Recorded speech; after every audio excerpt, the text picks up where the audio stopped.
High বন্ধুরা, Jhuma Bengali kitchen থেকে YouTube চ্যানেলে তোমাদের সকলকে স্বাগত জানাই। আজ নিয়ে এসেছি চিচিঙ্গার এক দারুণ ইউনিক রেসিপি। চিচিঙ্গা তো অনেকেই অনেক রকমভাবে বানাও, তবে আমি কিভাবে আজ চিচিঙ্গা বানাবো সেটাই আজ তোমাদের কাছে শেয়ার করতে চলেছি। সকল বন্ধুদের বলি, যদি রেসিপিটি ভালো লাগে তাহলে একটি লাইক দিয়ে পুরো ভিডিওটি দেখার অনুরোধ রইল। যে সকল বন্ধুরা চিচিঙ্গা খেতে পছন্দ করো না, এইভাবে কিন্তু চিচিঙ্গা রান্না করলে দেখবে হাত চেটেপুটে খাবে, আর যারা পছন্দ করো খেতে তারাও কিন্তু হাত চেটেপুটে খাবে। সবার প্রথমে আলু, পেঁয়াজ, কাঁচা লঙ্কা ও টমেটো কেটে নিলাম। এরপর চিচিঙ্গাগুলো কেটে নেব। দেখো, এখানে আমি দুটো বড় সাইজের চিচিঙ্গা নিয়েছি। ছুরি দিয়ে এইভাবে চিচিঙ্গার উপরের সবুজ গাটা ছেঁচে পরিষ্কার করে নিয়ে এবার পাতলা পাতলা করে কেটে রেডি করে নেব। একটা চিচিঙ্গার মধ্যে দেখো এই রকম ভাব বড় বড় দানা হয়ে গিয়েছে, দানাগুলো বার করে ফেলে দিলাম। এবার দেখো সব কিছু সবজি আমি কেটে রেডি করে নিয়েছি। এরপর গ্যাসের ফ্লেম অন করে কড়াই বসিয়ে দিলাম। কড়াই গরম হয়ে গেছে, আর প্রয়োজন মতো সর্ষের তেল দিয়ে ফোড়নে দিলাম 5 ফোড়ন ও শুকনো লঙ্কা। একটু নেড়ে চেড়ে নিলাম। এরপর দিলাম হিং, একটু হিং দিলাম। দেওয়ার পরে ফোড়ন থেকে বেশ ভালো একটা গন্ধ বেরিয়ে এসছে, আর এই সময় কুচিয়ে রাখা কাঁচা লঙ্কা ও পেঁয়াজ দিয়ে 1 থেকে 2 মিনিট নেড়ে চেড়ে ভেজে নেব। ভাজা হয়ে এসছে, আর এই সময় কেটে রাখা আলুগুলো আমি দিয়ে দিলাম। আলুগুলো দিয়ে আবারও 2 থেকে 3 মিনিট নেড়ে চেড়ে ভেজে নেব। 1 বাটি কাঁচা ছোলা আমি 2 ঘন্টা আগে ভিজিয়ে রাখছিলাম। এখন ওই কাঁচা ছোলাটা দিয়ে দিলাম, দিয়ে আবারও একটু নেড়ে চেড়ে নিলাম। এরপর স্বাদ মতো লবণ ও সামান্য একটু হলুদ দিয়ে আবারও নেড়ে চেড়ে রান্নাটা করে নেব। এখন দেব কেটে রাখা টমেটো, লঙ্কার গুঁড়ো ও জিরে গুঁড়ো। ঝালটা তোমরা তোমাদের প্রয়োজন মতো দিও।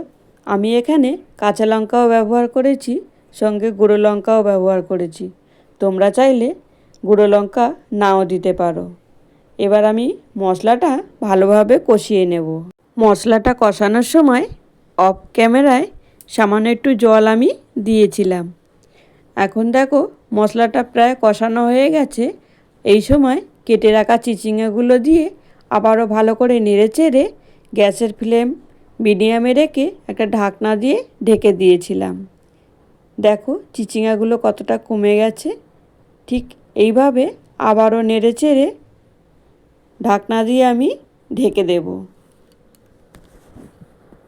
যে সকল বন্ধুরা আমার এই ভিডিওটি দেখছো অথচ এখনও পর্যন্ত একটি লাইক দাওনি, সেই সকল বন্ধুদের বলবো একটি লাইক দিয়ে পাশে থাকা বেল বাটনটি প্রেস করে দিও। তাহলে আমি যত নিত্য নতুন ভিডিও আপলোড করব সবার প্রথমে নোটিফিকেশন তোমাদের কাছেই পৌঁছাবে। তোমরা তোমাদের সময় ও সুযোগ মতো আমার দেওয়া রেসিপিগুলো দেখে নিতে পারবে। আর যদি কোনো নতুন বন্ধু হয়ে থেকো তাহলে বলবো একটি সাবস্ক্রাইব করে পাশে থাকার অনুরোধ রইল। তোমাদের সঙ্গে কথা বলতে বলতে ভিডিওর অনেকটাই এগিয়ে গেছি। চিচিঙ্গার রেসিপি আমার রেডি। সামান্য একটু চিনি দিলাম, চিনিটা দিলে স্বাদের ব্যালেন্সটা হয় দারুণ। এবার একটু নেড়ে চেড়ে নামিয়ে নেব। তোমরা দেখলে জল ছাড়াই আমি কিভাবে চিচিঙ্গা রান্নাটা করে নিলাম। দেখো এইভাবে চিচিঙ্গা রান্না করলে ভাত কিংবা রুটি, লুচি কিংবা পরোটা সব কিছুতেই খেতে লাগবে একেবারে দুর্দান্ত। দেখো কত সুন্দর লাগছে, কি লোভনীয় না হয়েছে। তাহলে বন্ধুরা আজকের রেসিপি তোমাদের কেমন লাগলো? খুব ভালো লেগে থাকলে একটি কমেন্ট বক্সে কমেন্ট করে জানিও। আর অবশ্যই এইভাবে একদিন চিচিঙ্গা রেসিপি বানিয়ে খেয়ে দেখো, খেতে কিন্তু দারুণ লাগবে। আজকের ভিডিওটা এখানেই শেষ করলাম। ফিরে আসছি আবারও এক রেসিপি নিয়ে। এখন সকলে সুস্থ থেকো, ভালো থেকো, সকলকে ভালো রেখো। আর এতক্ষণ সময় তোমরা আমার পাশে থেকে পুরো ভিডিওটা দেখার জন্য তোমাদেরকে অসংখ্য ধন্যবাদ। তাহলে আজ আসি, দেখা হচ্ছে নেক্সট আবারও কোনো এক নতুন কোনো রেসিপি নিয়ে। Tata, bye bye.